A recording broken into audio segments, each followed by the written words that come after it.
This is Randy Finney with Right Side of the Chart, and today is Wednesday, September 12th, 2018, and this is a closing market wrap. Did an update earlier, was a brief update. This one will be even shorter. I did promise if there were any significant developments at the close, I'd do another video.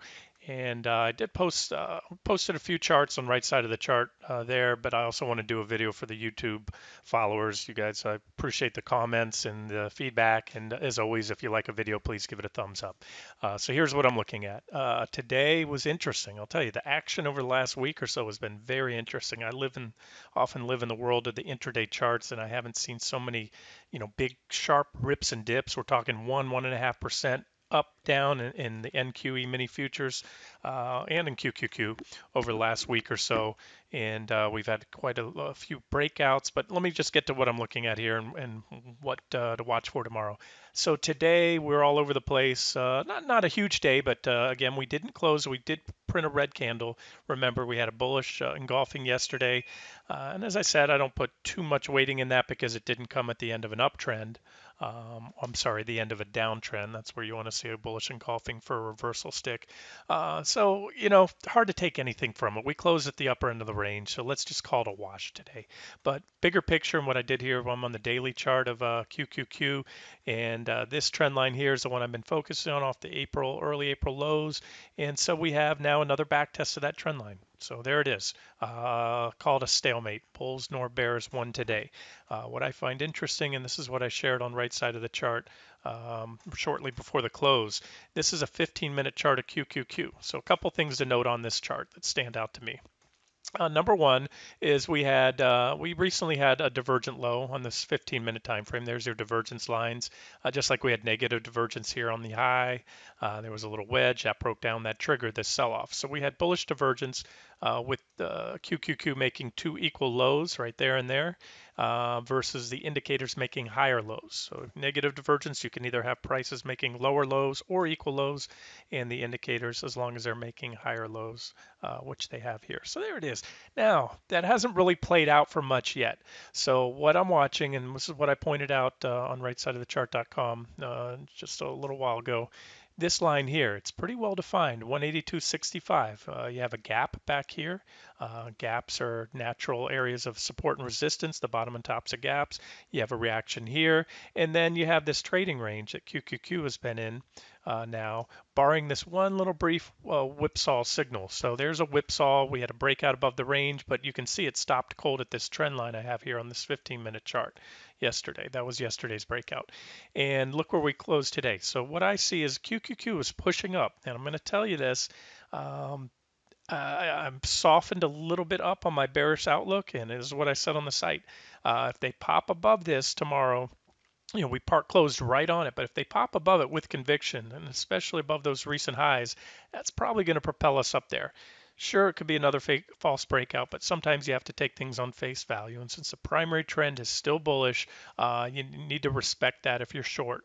And if you're long or looking to get long, that's a level I think to watch because this is one of my favorite setups here when you have not one, but two well-watched resistance levels. So again, you have a downtrend line that's pretty well defined, a lot of reactions up here, and you have reactions here and then reactions today, as well as this intersecting 182.65, excuse me, resistance level, which really defines that trading range minus that one little brief whipsaw where it was rejected on that trend line. So there it is. I think that's a significant level.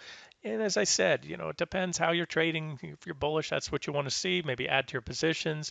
If you're short, you need to be concerned if that's taken out, and especially if this level gets taken out, because you can see these would be my upside targets right here. This is a target zone, really, two levels in close proximity.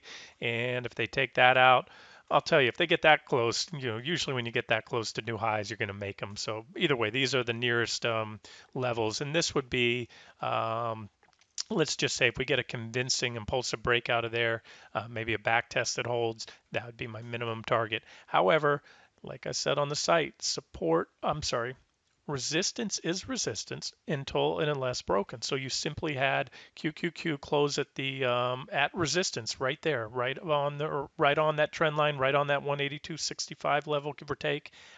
So this movie will be continued tomorrow, or into the overnight session. That's where you can then flip on your X-ray vision goggles and watch NQ. Did a video recently, a couple months ago, on how to get, for those of you that don't have a futures account, you can get free real-time streaming charts on futures from investing.com. And I did a video on how to set up those charts, um, efficiently.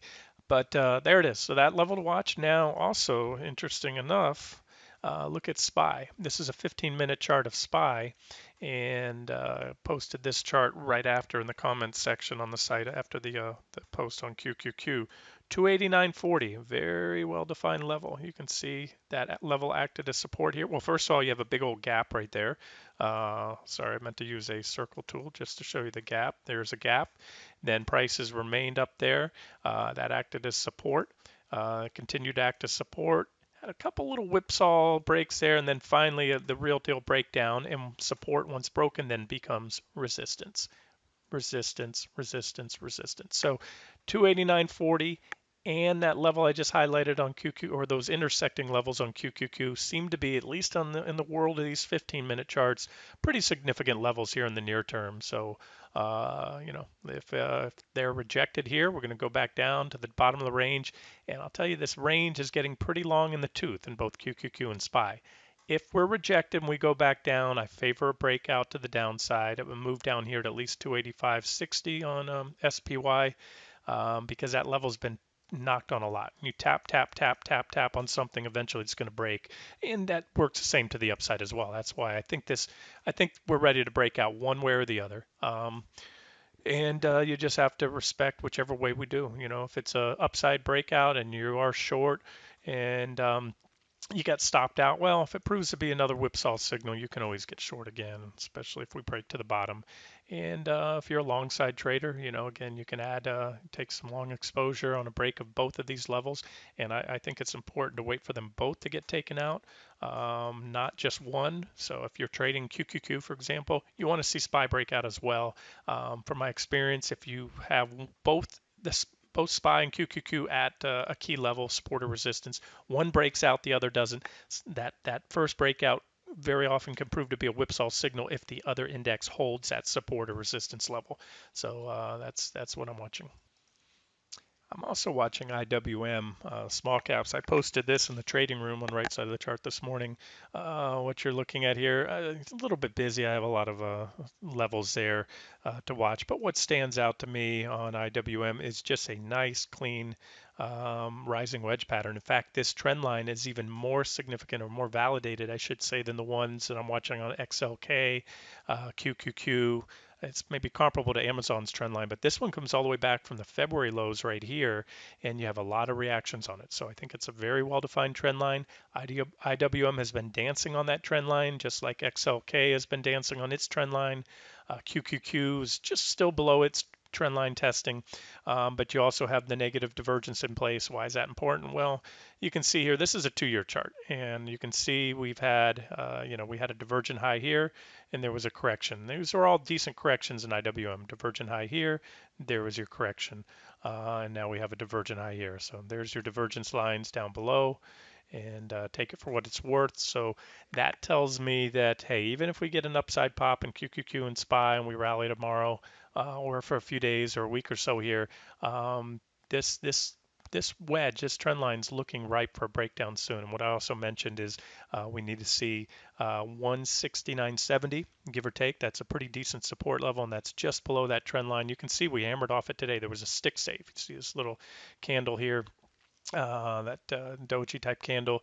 You can see we broke down intraday, but as I always say, never ever, well, I shouldn't say never ever, but when you're trading on the daily time frames, you want to see a daily close below the level, the support or resistance level that you're looking for a breakout on. Otherwise, it's just more noise. It's very common to get these intraday breaks and then have the prices close right back on or above the trend line. So that's it. So like I said, if you want to keep it simple, you can replicate the trend line. I always use log scaling on my daily charts. You'll get a little bit different picture on arithmetic scaling or linear, but there's log scaling. But if not, just set a price alert for 179.70. Yeah, 179.70. And if it breaks, you want to see that You can short intraday if there's impulsive selling. And again, I take everything in context together. I'll look at QQQ, SPY, if they're breaking down as well. That might give you an early entry on an IWM short. You could always add later on. So um, target right now, I think when this puppy breaks, I think we're coming down here to at least 160.19 level. But again, like I say, support is support until unless broken. So here we are, IWM on support, XLK still holding support. There it is on that trend line there. Or that one, you can see it there a little better. Amazon still holding support. So we still have a mixed bag here. And until those levels go, we can still get another lift up in the market. But just be prepared, because if they go, it'll probably happen quickly. That is my expectation, that if you see this level go on Amazon, XLK, the one I just showed you on IWM, and you start to see those bearish developments that I've highlighted on SPY, ES, NQ, all those. If that happens, you'll probably see a quick sell-off. So have a plan. And again, if you're bullish, you're buying at support, and that may continue to work. And you know what? It does. It works until it doesn't work anymore. It's as simple as that. So let's watch these support lines, and I'll post an update if anything big happens tomorrow. But again, watch those 15-minute charts. Really is where it's at least for me as an active trader. Just watching these levels here, SPY and QQQ. There it is. All right, this has been Randy Finney with the right side of the chart. Hope you enjoyed it. Have a great day.